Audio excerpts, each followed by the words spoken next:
Hello guys, सभी लोगों को नमस्कार, भाइयों को, बंधुओं को, सभी लोगों को प्रणाम नमस्कार। यहाँ पर आज हम लोग स्थिति समय ग्राफ का यहाँ पर ग्राफ देखेंगे, उसको परिभाषा, चित्र, व्युत्पत्ति और निष्कर्ष द्वारा उसे समाप्त करने वाले हैं। यहाँ पर हम सबसे पहले स्थिति समय ग्राफ की परिभाषा देखेंगे उसके पश्चात चित्र, व्युत्पत्ति और उसके आगे हम निष्कर्ष देखेंगे। सबसे पहले हम परिभाषा देखते हैं। परिभाषा क्या होती है स्थिति समय ग्राफ की?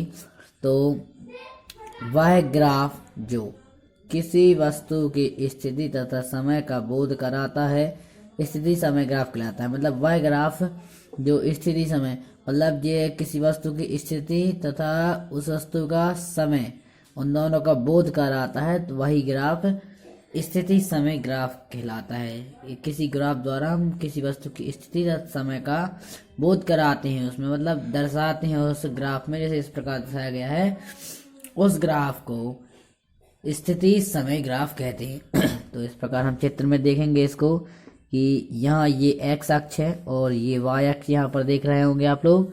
और यहाँ पर देखिए, यहाँ पर से यहाँ से यहाँ एक वस्तु गतिमान है। यहाँ पर एक्स वाई अक्ष में हमें स्थिति तथा एक्स अक्ष में हमें समय दर्शाया गया है। तो सबसे पहले यहाँ पर आप लोगों को चित्र अच्छी तरीके से दिख रहा होगा। सबसे पहले यहाँ पर यहाँ से यहाँ वस्तु गई, तो यहाँ पर वस्तु की पहली स्थिति थी, मतलब x1 और समय क्या था t1। फिर यहाँ से वस्तु यहाँ गई तो वस्तु की स्थिति हो गई x2 और समय हो गया t2। तो यहाँ से यहाँ तक जाने में पहले बिंदु को A बोल देते हैं, दूसरे बिंदु को B। तो हम जहाँ तक देखते हैं यहाँ पर से कि यहाँ से और यहाँ से ये आयत बनता है, इतना बनेगा ना आयत, ये A t1 और यहाँ पर हम इस बिंदु को हम क्या मान लेते हैं C। ठीक है, C t2, यहाँ पर आयत बनेगा कि नहीं बनेगा। और ABC समकोण बनेगा ना, ये यहाँ से C हो जाएगा 90 डिग्री पे और ये हो जाएगा AB। तो यहाँ पर थीटा बनेगा और यहाँ पर आप लोग दीजिए, यहाँ पर आ जाएगा 0, मतलब O आ जाएगा।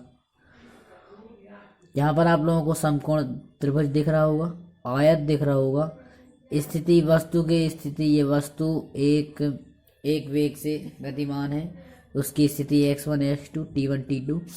अब जाते हैं व्युत्पत्ति पे। ठीक है, व्युत्पत्ति क्या लिखेंगे हम? कोई गतिमान वस्तु, मतलब कोई वस्तु है जो गतिमान है किसी समय t1 में, मतलब किसी समय, मतलब कोई समय है उसका, और किसी समय बाद t1 में उस वस्तु की स्थिति x1 है। मतलब एक किसी समय t1 में उस वस्तु की स्थिति क्या है, x1 है। एक किसी समय t1 में वस्तु की स्थिति x1 है तथा किसी समय t2 में वस्तु की स्थिति x2 है। किसी समय t2 में वस्तु की स्थिति x2 है तथा वेग भी है। ठीक है, यहाँ पर हमें लिखना होगा यहाँ वेग भी। ठीक है, वेग, अब वेग भी है, मतलब वेग बराबर क्या होता है, स्थिति में परिवर्तन बटे समय में परिवर्तन। ये सूत्र आपको याद होना चाहिए हमेशा। v बराबर स्थिति में परिवर्तन। मैंने आपको पहले वीडियो में बताया था कि ये डेल्टा का मान डेल्टा का मतलब होता है परिवर्तन, किसी चीज में परिवर्तन। x लगाए मतलब स्थिति में परिवर्तन, t लगाए मतलब t समय में परिवर्तन। इसका मतलब होता है v बराबर स्थिति में परिवर्तन बड़े t में परिवर्तन। तो डेल्टा t बराबर, मतलब डेल्टा, अब ये पूरी यहाँ पर डेल्टा t होगी, x परिवर्तन स्थिति में परिवर्तन। तो हमको इतना याद करना है, ये पूरा x2 है और ये इतना x1 है। ठीक है, तो इसमें से इतने को घटा देंगे तो कितना बचेगा, कितना बचेगा, इतना बचेगा कि नहीं बचेगा, बचेगा ना। तो इतने का घटा इतना, मतलब x में परिवर्तन आ जाएगा। ठीक है, तो इसमें हम लिखेंगे डेल्टा x बराबर x2 माइनस, यहाँ पर आप लोग देख लीजिए मैं कहाँ बता रहा था, बोल देख लीजिए, ये इसमें से ये पूरा इतना है, x2 पूरी है, स्थिति में परिवर्तन पूरा है ना, और फिर यहाँ से यहाँ तक का परिवर्तन x1 है और यहाँ से यहाँ तक का परिवर्तन x2 है। तो इसमें से हम इतने पूरे में से इतने को घटा देंगे तो इतना परिवर्तन आ जाएगा ना, इतना परिवर्तन आ जाएगा। इसलिए स्थिति में परिवर्तन बराबर x2 माइनस x1। इसी प्रकार यहाँ भी होगा, ये पूरा समय यहाँ तक था तो इतना घटा देंगे, ठीक है, तो इतना बचेगा या इतना बचेगा। तो यहाँ पर हमारा आ जाएगा t डेल्टा t बराबर t2 माइनस t1। तो हम समीकरण 1 में रख देंगे, समीकरण मतलब पहले वाले इसमें रख देंगे समीकरण में। तो v बराबर डेल्टा x बराबर क्या था, x2 माइनस x1 यहाँ पर लिख देंगे। और डेल्टा t बराबर क्या था, t2 माइनस t1 यहाँ लिख देंगे। ये मान लो भैया हमने समीकरण 1। अरे ससुरा पेन भी नहीं चला था का, ये समीकरण 1। फिर उसके बाद समकोण त्रिभुज ABC से आप लोगों को मैंने पहले बताया था समकोण त्रिभुज कहाँ पर है।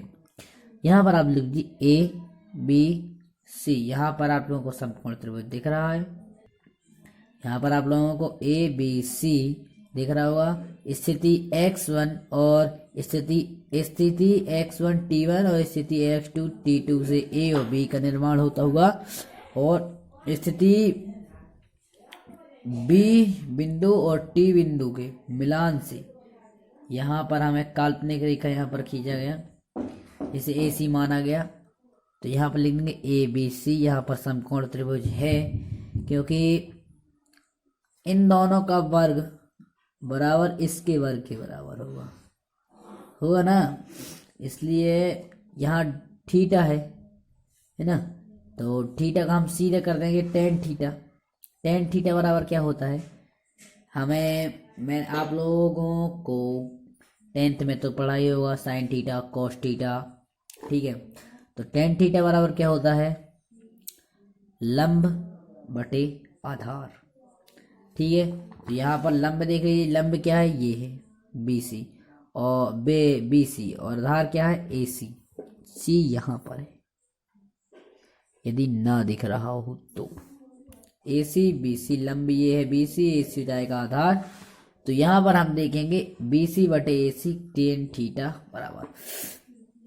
तो यहाँ पर BC आप लोगों को बता दूं, BC बराबर क्या होगा, ये देखिए BC ये है, इसका मतलब इस ये ही आ जाएगा स्थिति में। तो x2 माइनस x1 BC का हो जाएगा मान, और इसका मान ये इतना होगा, BC का मान इतना इसलिए होगा क्योंकि यह है कौन से अक्ष में है,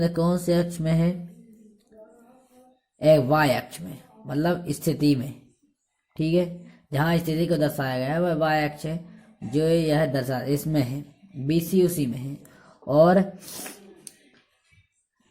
क्या है, AC क्षैतिज अक्ष में दर्शाया गया है, इसलिए ये T2 माइनस T1 आएगा।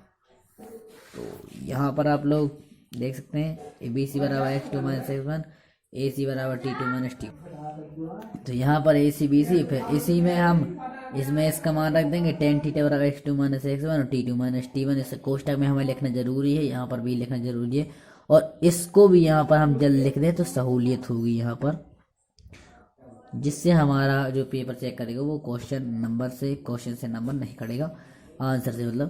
तो यहाँ टेन थीटा बराबर इतना लिख देंगे, ये समीकरण 2 मान लेंगे। अब समीकरण 1 और समीकरण 2 की दोनों की तुलना करेंगे, तो दोनों के बायां पक्ष बराबर होंगे, इसलिए दायां पक्ष भी बराबर होगा, ठीक है। इसलिए हम यहाँ पर लिख सकते हैं कि v बराबर मतलब वेग बराबर टेन थीटा। उसके आगे देखते हैं निष्कर्ष। तो यहाँ पर निष्कर्ष देख सकते हैं हम, निष्कर्ष अतः एक समान गति स्थिति समय ग्राफ की ढाल प्रवणता वस्तु के वेग के बराबर होती है। इस मतलब इसने पूरा जब हमने स्थिति समय ग्राफ अभी पूरा ये मतलब यहाँ पास से यहाँ तक जो किया, उसका निष्कर्ष यह निकलता है कि जो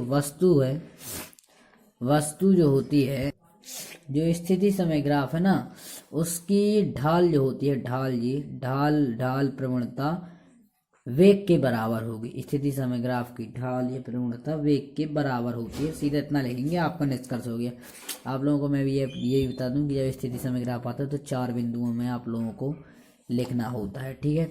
पहला बिंदु होता है परिभाषा, दूसरा बिंदु होता है चित्र, तीसरा बिंदु होता है व्युत्पत्ति, चौथा होता है निष्कर्ष। इन 4 बिंदु में अगर आप करते हैं इसको तो कोई भी आपका एक नंबर भी नहीं काट सकता है, ठीक है। इस प्रकार आप लोग अच्छी तरीके से समझ गए होंगे। यदि आप लोग अच्छी तरीके से समझ गए हों तो लाइक और सब्सक्राइब जरूर कीजिए। Bye bye.